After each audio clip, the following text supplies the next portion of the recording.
নলবাৰীত আমাৰ অসমৰ এজন খিলঞ্জীয়া যুৱকক মিয়াই হানি খুচি ডিঙি ৰাপি হত্যা কৰিছিলে আৰু আজি আৰক্ষীয়ে এই হত্যাকাণ্ডৰ লগত জড়িত হৈ থকা এটা মিয়াক অলপ সময় আগতে এনকাউণ্টাৰ কৰাৰ ইতিমধ্যে আমি খবৰ পাইছো। আমি অসম আৰক্ষীক আন্তৰিকতা আমি ধন্যবাদ জ্ঞাপন কৰিছো। ইয়াৰ লগতে আমি কেইটামান কথা খুব স্পষ্টকৈ আমি কৈ দিব বিচাৰিছো।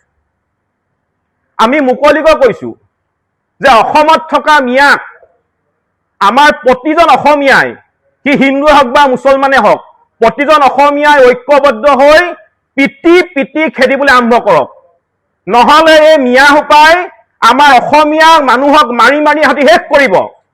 আজি মিয়াৰ কাৰণে আজি এইখন আমাৰ নিজৰ অসমতে আমাৰ বাই ভনীসকল সুৰক্ষিত নহয়। আজি মিয়াই খিলঞ্জীয়া মানুহক মাৰিছে, পিটিছে, খিলঞ্জীয়া মানুহৰ বাই ভনীক ধৰ্ষণ কৰি হত্যা কৰিছে। আৰু আটাইতকৈ ডাঙৰ কথাটো হৈছে, যদি আমাৰ খিলঞ্জীয়া বাই ভনীসকলে মিয়াই আগবঢ়োৱা যদি অশ্লীল প্ৰস্তাৱ, প্ৰেমৰ প্ৰস্তাৱ যদি নাকচ কৰে, তেতিয়াহ'লে হয় মিয়াই আমাৰ খিলঞ্জীয়া বাই ভনীসকলক ধৰ্ষণ কৰি হত্যা কৰিছে, নতুবা শাৰীৰিকভাৱে আক্ৰমণ কৰি হত্যা কৰিছে। যোৱাকালি নলবাৰী ৰাজপথত অসমৰ খিলঞ্জীয়া যুৱক মাধুৰ্য বৰ্মনক ডিঙি নেপি হানি খুচি দুটা মিয়াই হত্যা কৰিলে আৰু মাধুৰ্য বৰ্মনৰ লগতে মাধুৰ্য বৰ্মনৰ ভনীয়েককো মিয়াই শাৰীৰিকভাৱে আক্ৰমণ কৰিলে। আমি সংবাদ মাধ্যমৰ জৰিয়তে এটা কথা গম পাইছো যে এই ঘটনাৰ আঁৰৰ মূল কাৰণটো হৈছে যে মাধুৰ্য বৰ্মনৰ ভনীয়েকক মিয়াই প্ৰেমৰ প্ৰস্তাৱ দিছিলে আৰু মাধুৰ্য বৰ্মনৰ ভনীয়েকে প্ৰেমৰ প্ৰস্তাৱ নাকচ কৰিলে কাৰণেই মাধুৰ্য বৰ্মনক আৰু মাধুৰ্য বৰ্মনৰ ভনীয়েকক মিয়াই বৰ্বৰভাৱে শাৰীৰিকভাৱে আক্ৰমণ কৰিছে।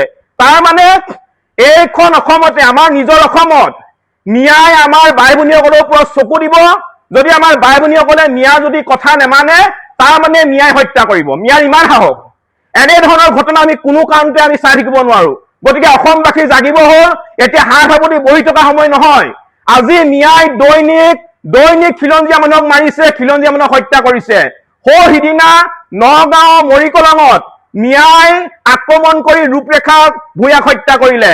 কুকুৰাঝাৰত দিন দুপৰতে মিয়াই আমাৰ দুগৰাকী স্কুলীয়া ছাত্ৰীক ধৰ্ষণ কৰি হত্যা কৰিলে আৰু যোৱাকালি নলবাৰীত মিয়াই মাধুৰ্য বৰ্মনক হত্যা কৰিলে।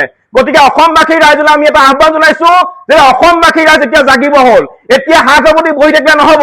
আজি মাধুৰ্য বৰ্মনক হত্যা কৰিছে, অহা কাইলৈ আপোনাৰ বা আমাক হত্যা কৰিব। গতিকে এই সময় হৈছে অসমীয়া মানুহ ঐক্যবদ্ধ হৈ অসমীয়া জাতিক ভাল পোৱা, অসমীয়া জাতিক মনে প্ৰাণে ভাল পোৱা প্ৰতিজন যুৱক যুৱতী ঐক্যবদ্ধ হৈ ওলাই অহা সময়, মিয়াৰ বিৰুদ্ধে ঐক্যবদ্ধ হোৱা সময়।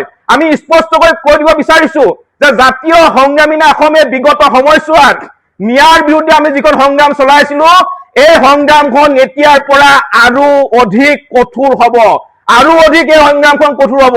কাৰণ আমি আমাৰ বাই ভনীসকলক বচাব লাগিব। গতিকে স্পষ্টভাৱে কৈছো যে মিয়াক খেদি খেদি পিটি পিটি আমি অসমৰ পৰা বাহিৰ কৰিম। এটাও মিয়া অসমত কোনো কাৰণতে থাকিব নোৱাৰিব। আৰু মাধুৰ্য বৰ্মনৰ হত্যাকাণ্ডৰ লগত জড়িত হৈ থকা প্ৰতিটো মিয়াক অসম আৰক্ষীয়ে এনকাউণ্টাৰ কৰিবৰ কাৰণে আমি আহ্বান কৰিছো।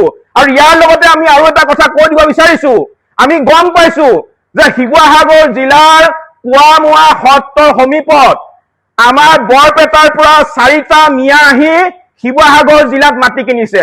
আমি স্পষ্টকৈ কৈ দিব বিচাৰিছো, শিৱসাগৰ ত্যাগ কৰিব লাগিব। স্পষ্ট কথা, শিৱসাগৰ এৰিব লাগিবই। য'ৰ পৰা মাটি কিনিছিলি অতি শীঘ্ৰে সেই মাটিৰ মালিকক মাটি ঘূৰাই দিয়ে, অন্যথা কিন্তু পৰিস্থিতি বেয়া হব। এইখন শিৱসাগৰ হৈছে খিলঞ্জীয়া বসতি প্ৰধান ঠাই, এইখন শিৱসাগৰ হৈছে এখন ঐতিহাসিক ঠাই। এইখন শিৱসাগৰ আমি কোনো কাৰণতে মিয়া গাঁও বনাবলৈ নিদিওঁ। আৰু এই ঘটনাৰ ওপৰতো অসম চৰকাৰৰ বা অসমৰ মুখ্যমন্ত্ৰী মাননীয় হিমন্ত বিশ্ব শৰ্মাই ব্যৱস্থা গ্ৰহণ কৰিব লাগিব। আমি স্পষ্টকৈ কৈ দিব বিচাৰিছো, কোনো কাৰণতে এইখন অসমত এটাও মিয়াক আমি দবদবনি চলাবলৈ নিদিওঁ। স্পষ্ট কথা। আপুনি বিচৰা বাতৰি পাব কেৱল নিউজ 18 এপত। নিউজ 18 এপ ডাউনলোড কৰিবলৈ স্কেন কৰক এই QR কোড। গুগল প্লে ষ্টৰতো পাব এই নিউজ 18 এপ।